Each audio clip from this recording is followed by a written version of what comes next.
going to turn this over to my amazing husband because he has a fabulous story to share with you. All right.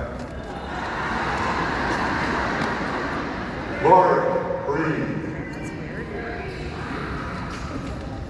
When? My name's I'm Patrick. missing one. I'm an alcoholic. Yes, they didn't have one. They have to mail it I've to been you. sober 377 They didn't days. tell me that. They're going to ship it to you.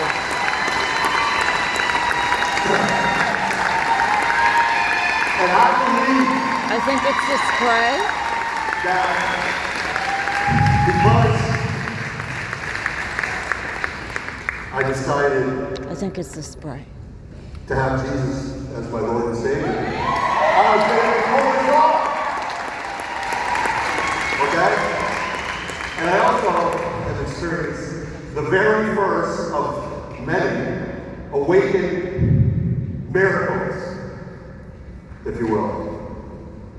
And I'm going to ask some people to come up here to share that two miracles that happened this weekend. And the first one is Mary Beth Rank. Could you please come up? Come on, Mary Beth. And my brother from another mother, Mr. Colin Watson. Come on up to the stage.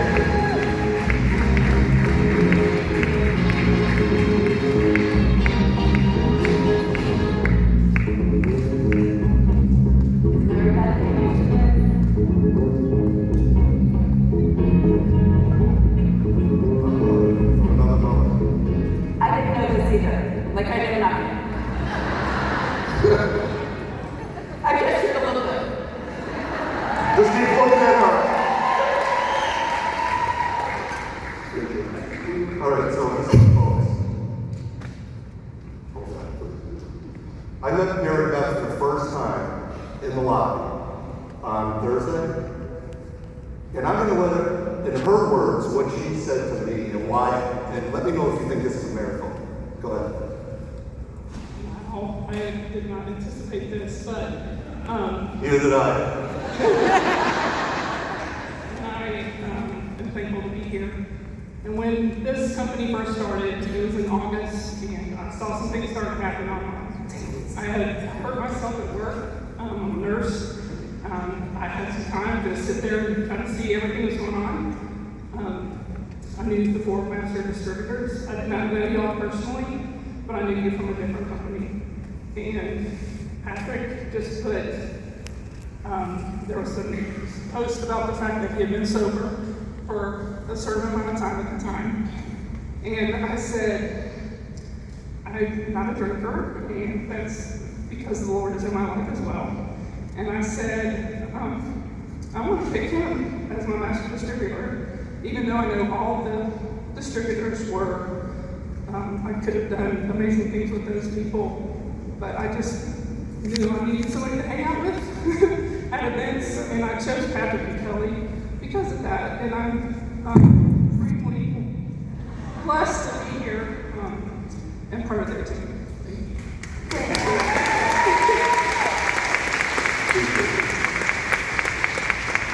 Miracle? Miracle? Okay, so the miracles continue. This one really hit home. I met Colin in the lobby. I met him once before in Vegas. We never really approached each other. But for some reason, we came together. And he shared something with me about his coaching program, which was perfect. By the way, I'm getting involved. And then I shared with him my struggles. Even though I'm 377 days sober, it may look easy, but I struggle every day. It's one day at a time, amen. So I want Colin to tell you what he told me and what he asked me and how he set me free. Colin? Patrick. This is actually really strange because Patrick, I was in my hotel room and he texted me. He's like, "Are you here at the hotel?" I'm like, "Yeah." He goes, "Well, I'll come down. I want to meet you." And I said, "Cool, look at it." We didn't get, I think I came and said hi, but we ended up in the I guess the massive lounge area. And he was telling me, I said, I want to know how proud I am of you. I saw Kelly's post. I said, that's hard work. And he was telling me, that, it was tough, and I really don't. Can I share? Yes, I figured. He said, I really feel bad about what I did to my life and what I did to my family and what I did to my wife. And I can tell he was carrying it. And as we were sharing, I asked him, can I ask you a question? He said, sure. I said, have you forgiven yourself? And he said, no. I said, I can't because of all the damage. I said, no. Until you're able to forgive yourself, everything you're calling in here can't come. You need to forgive you. Everyone else around you, I know you have. Your pastor, your wife, your children, but you haven't. And for some reason that landed for me. And we talked some more. And I asked him to do a exercise. I said 2 things I want you to do if you don't mind. I said, have you ever heard of that? And I call it a poem, but it's from Teddy Roosevelt called The Man in the Arena. And it talks about the people that struggle, but they also are in the arena. They're in the fight. They're the gladiators. We get beat up. We fall. We have similar paths. I told them, I know your story. I've been you in a different category, but I've been you. I know your story. And I said, I want you to go home, and I want you to look in the mirror, look in your eyes, and say, I'm sorry. Please forgive me.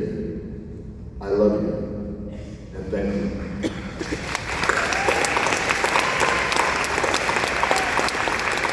And do it as many times as you have to until it lands.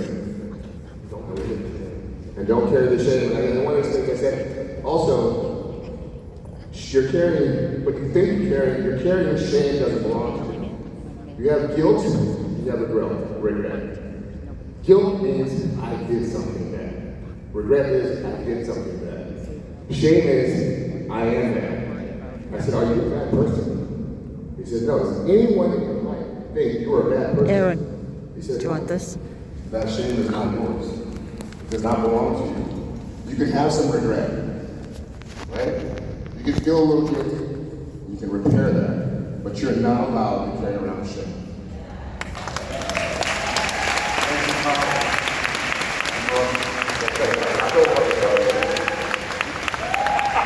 You didn't hear that? So my husband told me not to wear heels because he didn't want me taking my shoes up. Thank you. I listen well, huh? So moving on, I didn't want to be up here. I was scared as you know what. And no, I haven't soiled my pants yet. So why your vision of you matters, okay? Do I want to look like that? 330 pounds? No. But it's what's inside, okay? And if you don't like what you see in the mirror, and you don't like what you see inside, that's why the vision of you matters. And by making these changes in my life, okay, it brings you to situations like Mary Beth and Colin, who really don't know me, but they see something now, and they wouldn't have seen it 2 years ago. So the vision matters, and as time goes on, you click the clicker and it doesn't click. And you might look a little better on the outside too, you know? That's my daughter, Kate, when she got married last June. And I got 50K. I'm not gonna tell you where we're at. But anyway, that's us. Now I'm gonna let my beautiful wife, you wanna hear her, you don't wanna listen to me. Can I have a round of applause for my amazing husband? Super proud of him. So, guys, has this been an epic event or what? Insane. Everything. I have tried more this weekend than I have since he used to drink. All right, so I just want to jump into it. We only have a few minutes left. So, you guys, I want everybody to scream as loud as they can, I am amazing. I am amazing. One more time. I am amazing. Yeah, you are. Every single person in here is amazing. And I want you to go back to this moment when you start thinking badly about yourself. And I want to just tell you, like Ona Brown said yesterday, just tell a story. So I'm going to tell you guys a story. I had the most wonderful parents. They were constantly pouring into me. They were telling me I was beautiful and I was smart and I was talented and like literally, I actually thought I could sing. Is Bethany here? Bethany Maynard, are you here? She's here. She is. Yes. So Bethany and I, back when we were like 20 years old, my parents owned a bar. We used to call ourselves the Stilettos. We used to get up and sing with the piano player. People used to buy us drinks to get us off the stage, okay? Like, that's how great I thought I was of a singer. Terrible though.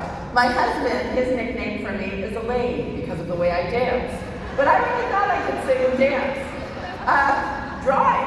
Well, my mother was an artist. I cut one of my neighbor's hair when I was 11 years old because my mother was a hairdresser. I was confident. If my mother was a hairdresser, I could clearly, poor Tommy Wool, you should have seen him. It was horrible, horrible. But I was raised with, my parents poured into me, and they made me think I was better than I actually was. And as time, as you can see with Bethany, I wasn't as great as I thought I was. But I hit a point in my early 20s that it hit me that I couldn't sing, I couldn't dance, I couldn't draw, and I know this sounds negative, but I have a point. I couldn't do all these things, and I thought to myself, what about me? What's my special gift? Like, all these people can do all this stuff, and I don't really have anything magnificent to bring to the table. And I lived there for a little while, and I got a little bit more between, who is now my ex-husband, but you know, I put myself in a little bit more of a shell, and I started making myself a little smaller, and a little smaller.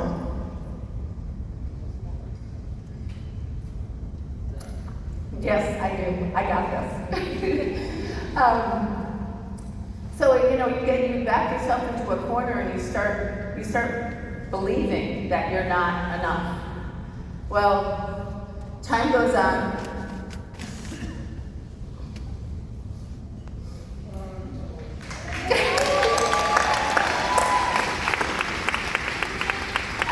Makeup. Right, the makeup. Look at the makeup. Look at the makeup. That's why I didn't cry. So time goes on, and I was like, well, listen, I'm living in a negative place. And I remember my mom always saying to me, you're special. God doesn't make junk. Everybody's special, Kelly. Everybody has magic within them. And I was like, well, what's my magic? What's my magic? And, well, I'm really good at business. And I'm a really good friend. And I'm really good at bringing out the best in others. And like even in our last company, a lot of the leaders left because they were clearly a lot smarter than I was. And I hung around for a while. And I adopted all these people that I wasn't making any money on. And I poured into them. And that's what I've done my whole life. My special gift, yeah, I'm great at business. I'm a great friend. But my special gift is bringing out the best in others. And that's enough. Amen. I can attest to that. And there's one more thing that I just wanted to leave you guys with. Jay Forston knows this story. I got a call because one of the things that Keller Williams, they used to say is don't compare your insides to other people's outsides. In other words, what something looks like, don't compare yourself to it because you're two different beings and two different people. And I called Jay, and we had this guy that's no longer in the business, but for political reasons, we'll call him Bob. And Bob called me, and Chip McGill had just hit triple black diamond. Let's hear it for Chip. And he says, I don't know, is that you, Chip? Hi, Chip. I don't know if I can do this. He goes, I don't know if I'm good enough, this and that. And he goes, you know, Chip McGill already hit triple black diamond. And I'm thinking, dude, could you bring in one person, right? Seriously? So I'm like, I said to him, I said, Bob, Chip McGill has been in this industry for 30 years. Chip McGill has read the books. Chip McGill has gone to the trainings. Chip McGill has put in the work. What do you expect? Stop comparing yourself to Chip McGill. We need to start with the book. So when Danielle was talking about that with the mindset, it's pretty mind-blowing to me. But it really, guys, it starts within. You gotta build you. And one day, when I grow up, maybe I'll be a Chip McGill. But right now, I'm a work in progress. Thank you. Oh. And that's my mom and dad that poured into me, and those are my beautiful grandbabies, and that's my why, to make them proud and to make them make a legacy to leave to them. Thank you.